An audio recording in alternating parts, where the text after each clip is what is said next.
Yəni ki, hər şeyin səbəbkarı, hər şeyin başlanğıcı gənclərdən başlayır. Yəni bir yolunda, məsəl üçün, keçmişdə yaşadığı travmalardır, uşaqlıqda yaşaya bilmədiyi hadisə bir seçimlərdir. Onların hər biri gələcək üçün onda bir narahat seçimlər etməyə məcbur edir.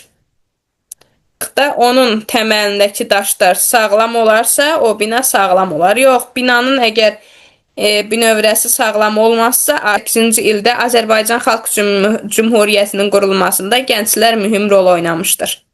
Onların təşəbbüsü, enerjisi və gənclərin yaratdığı ideyalar olduğu üçün daha çox yeni şeylər tapmağa onlar daha həvəsli olurlar. Z nəsli, Z nəsli deyirlər bizdə də. Onlar daha çox onlar doğulan zaman o texnika yarandığı üçün